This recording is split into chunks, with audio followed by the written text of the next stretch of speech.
Queen Aisha Huang has been jailed 4.5 months.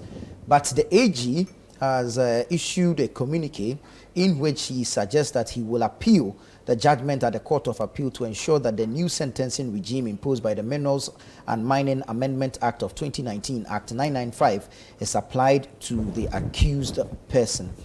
The judge sentenced Aisha Huang based on the previous act. And we heard from the deputy AG saying that the trial was based on activities between, there was no evidence to suggest that she had engaged in any illegality after 2017. Yeah. Right. And so for the AG to come back to us, having listened to his deputy, who did not show any sign of an appeal, he actually expressed satisfaction with the sentence, knowing that this lady had been in custody for over a year. So, I mean, is it a move just to shake or to cause a stir within the circles and get people to refrain from engaging in illegal mining, or is this really something feasible that can be done based on the law? Let me start with you, Honorable. Yeah, thank you very much. First of all, let me make some brief comments on my brother's statement regarding briefly, His please. Excellency, We don't want to have His Excellency Dr. Mahmoud Bawumia. Lucky enough, we're going back to that. No, lucky enough, we now have two sons of the land belonging to one source. Okay, one grandfather. Both of them are from the north. And when you go to the north, we are now very happy because it's not about voting for your own brother. It's about having two brothers and assessing who has credibility, who says it and does it. And you see, this would take us into I'm coming. You see, you can respond later. When you ask him about transferring money from your wallet to bank account as being charged, you see, he was fumbling. It's a very difficult thing to answer. So when you find yourself defending Dr. Mahmoud Bawumia, you always have a lot of work to do, and he has a lot of work to do. Let's go back to Aisha Huang. You see, I was surprised to hear the Attorney General talking about an appeal. Because it's a sensational matter, government is trying to play on our minds.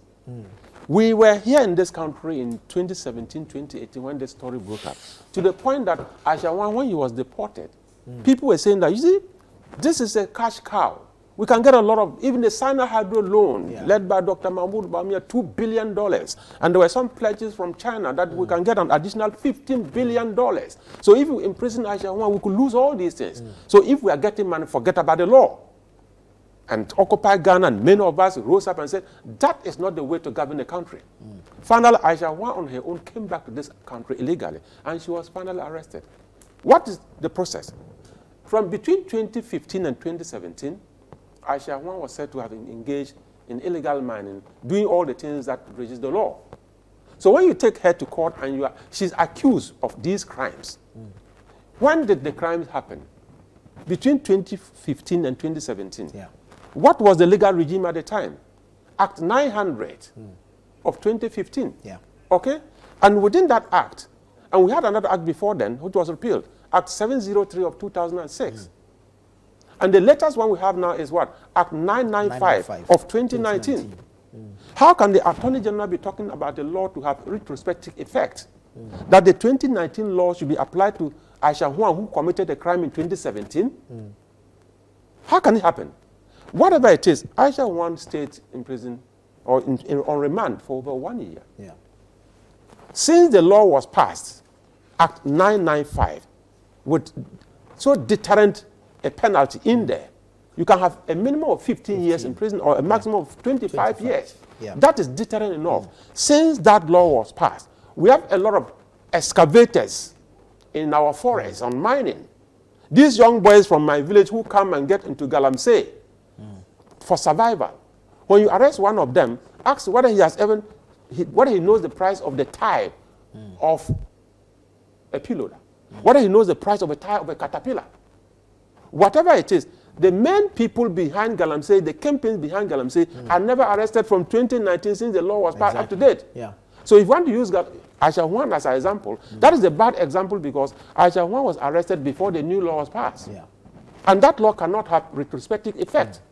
So if the judge says the law the legal regime that prevailed at the time of the commission of the crime is what I have applied, and you are disagreeing with her, what appeal are you going to make? Appeal based on what law? Where has the judge erred? or we are just playing on the minds of Ghanaians. Yeah. We want to see that government, His Excellency President Nana Akufo-Addo, put his presidency on the line to fight Galamsey. And that line itself has broken. And the president is still walking around as president. In some serious jurisdictions, the president should have said, I want to step aside because I have failed. You put your presidency on the line. And everybody in this country has come to conclude that, listen, as for Galamsey, if it is the single key point that we use to assess the performance of His Excellency Nana Addo Dankwa Akufo-Addo, his failure is monumental. You know, let me pick your thoughts on this. I mean, she was tried under a particular legal regime, sentenced according to the punishments within that regime. Should I have put the matter to rest? Senior, at the mention of the name Dr. Mahmoud Bawumia, the NDC catches let's not turn this into I'm not going there. I'm not going there. But you see, Superintendent retired Peter Lanchina mentioned that Sign Hydro, what Dr. Bawumia and those things. Is that the case that the STS Korea deal, because of the STS Korea deal, that there are over 2,000 Chinese miners arrested between 2013 during the Operation Flashout under His Excellency John Dramani Mahama, who were deported but not tried in Ghana? Is that the case? Over 2,000. Is that the case? So, you see, we cannot be doing these things as a country. This is a government. Truth must be told that His Excellency the President Nana Addo Dankwa Akufo-Addo will go in history as the president that opened the Pandora box as far as Galamsey was concerned, putting his presidency on the line and giving it a political will in the fight against Galamsey. You see, I'm coming with that particular statement.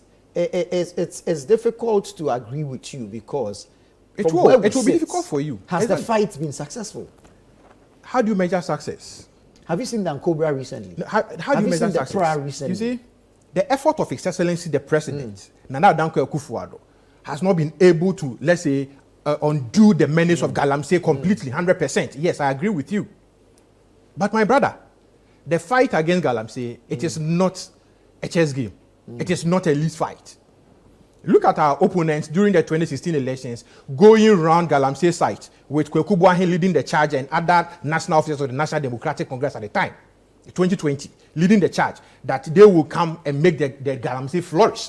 Don't you have the tapes? If you don't have, I can give you some of the tapes for you to play for your viewers and your listeners to listen to it and watch them. And these are the same people singing from a common hymn book that Galamsey is prevailing. So who are they? One, they lack credibility. The president has demonstrated with that time and number. You see, this is where I depart. Politics aside, I'm saying not prevailing. I'm coming there. That is why His Excellency. We are not denying. Nobody can deny the fact. I am from a mining community. I am from Obuasi. So I cannot deny the fact that Galamsey is prevalent in our country. From the central region up north. Exactly. Galamsey is everywhere. Within the almost 13 mining regions in Ghana, you can see a semblance of Galamsey operations in one community or the other. The president, His Excellency Nana Addo Dankwa Akufo-Addo in 2017-2018 placed a moratorium on all forms of small-scale mining, whether legal or illegal, to streamline the activities of these Galamsey miners. It brought untold hardship because when impunity exists for a time, it becomes a norm. So most of these local economies were suffering, and the commentary and narratives, our political opponents took advantage over these things and began to lash government away from it, not thinking about the future of our country. The president demonstrates that punishment is a form of deterrence. So deter others from going into the act of Galamsey. Let us enhance the punishment because the punishment were not deterrent enough. So in amending the Act 900, he mentioned that Act 703 was repealed. It was not repealed. It was the punitive sections that were amended. That is Act 900, enhancing the punishment from that time, from that regime, to the maximum of 5 years thereof. But when His Excellency, in trying to make Galamsey unattractive, used Parliament, used the AG's department, promulgated an amendment to the sections of the law, enhancing the punishment for foreign miners from between 20 years to 25 years, and with a fine from 1,000 to 3,500 or something. Yeah, I think it's within that region. 35,000 or something. 350,000 penalty units. Yeah. So that when you are caught and you are put before court, the court will not look at the weaker side than Sometimes you see, when in preferring sentencing, the court must look at the time you have spent in custody during the trial and all those things. The AG tries some of these cases on behalf of the states. The AG knows the law. When the AG was pushing the case in court, did the AG not know that she was being tried under the old regime? And did the AG not see the opportunity to push for sentencing under a new regime? Why wait till case is closed? Let us applaud the Attorney General, Honorable Godfrey Yeboah Dame, and his two deputies, Alfred Yeboah and the other lady, I've forgotten her name. They have done marvelously well. They have demonstrated their will that yes. When Aisha Huang was arrested, the NDC... We are applauding them for 1 out of a million. No, I'm coming.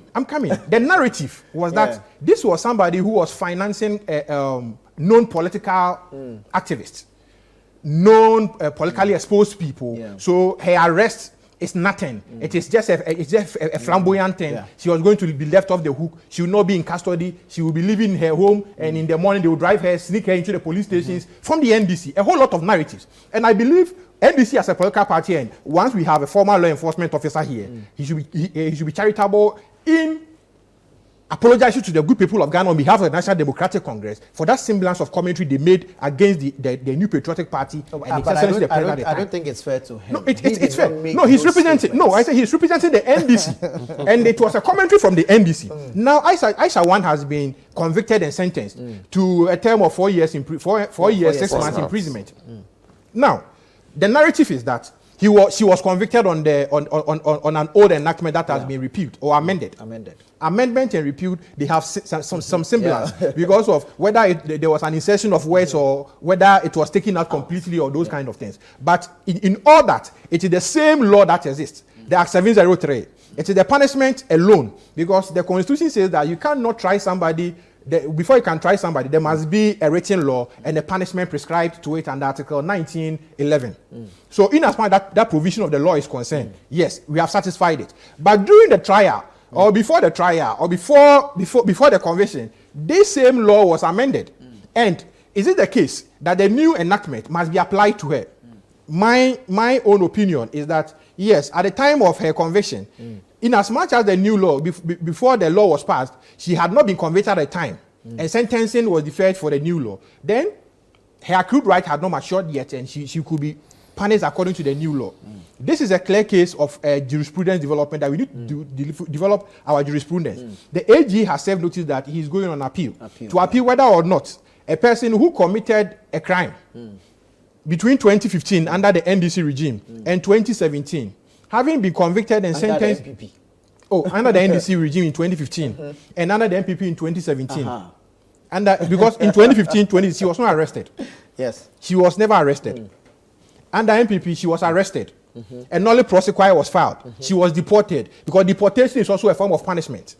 Deportation is a form of punishment. Because whether you have your undertaking, you have some properties, you have some assets in the country, you are being told that you cannot come back to the jurisdiction again. So it's a form of punishment. But she came back. She sneaked in. That was why the charges leveled against her was part of her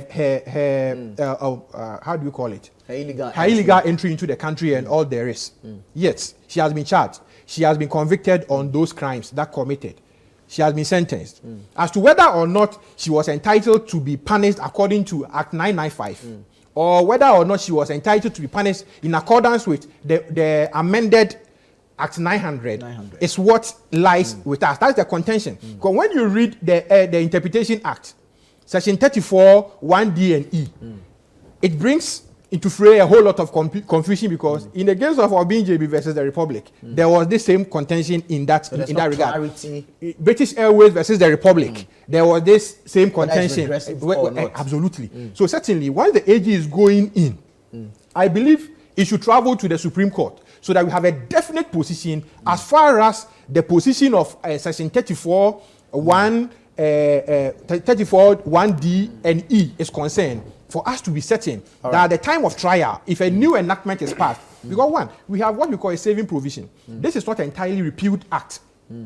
If it was an entirely repealed act with a saving clause or a saving provision, then it was right in the sense that the old law would have been applied. But this is the same act with a semblance of an amendment with regards to the punishment. That has changed. Right. And does it affect the person retrospectively, or can it be applied prospectively? Because Article 107 of our Constitution prescribes that the laws of Ghana are prospective. The exception lies only in financial matters under Article 178 and 183. So let us wait and applaud the AG for the stance being taken to develop our jurisprudence and to develop our criminal procedures and our criminal files the appeal.